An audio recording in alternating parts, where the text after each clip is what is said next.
আপনি মারা যাওয়ার পর সেভ করলে লাভ কি? যে জুবায়ের এবং মোসাদ্দেকের উপর যে হামলা করা শুরু হলো তারা একদম নিশ্চুপ দাঁড়িয়ে থেকে দেখেছে।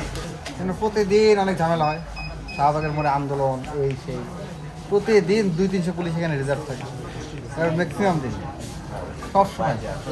কিন্তু থানার এখানে থাকে তো,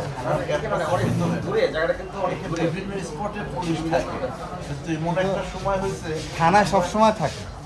এখন দেখেন তো আপনি থানার ভিতরে সব পুলিশ বাইরে ডিউটি, থানার ভিতরে থাকে সেন্ট্রি আছে খালি। আচ্ছা আমি বলি, আমি যেটা দেখেছি সেটা বলি। আমরা যখন আসলাম, একদম শুরুতে যখন আসলাম তখন কিন্তু আপনাদের এই যে বাইরের যে ইটা, ওখানে কিন্তু অনেকজন দাঁড়িয়ে আছে, 10 থেকে 12 জন, তারা হচ্ছে প্রিপারেশন নিয়েই দাঁড়িয়েছিল।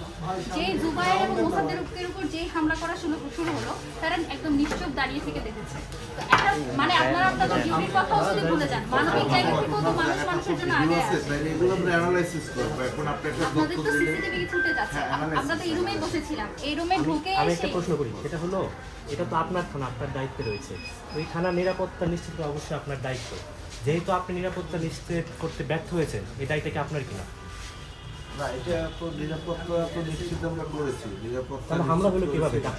হামলা এটা একটা নিরাপত্তার জন্য তো তারপরে আমরা কি করছি, এটা ভিকটিম বলুক না, ভিকটিম তো সামনে আছে, ভিকটিম বলুক দিয়েছি তো নাকি, না না সে বলুক, সে নিজেই বলুক আমরা কি করছি তার জন্য, সেটা সে বলুক। হামলা হয়ে যাওয়ার পর যাই করেন, এটা এখন জাস্টিফাই একটা হামলা যে হবে, যারা করছে হামলা বা হামলাকারী, তারা তো আর বলে কয়ে আসে নাই। যখনই 1 ঘন্টা সময় ছিল, আমি বলি 1 ঘন্টা সময় ছিল, 1 ঘন্টা ধরে তারা এখানে অবস্থান করেছিল, 1 ঘন্টার মধ্যে কি আপনারা কোনো রিজার্ভ ফোর্স এখানে আনতে পারেন নাই?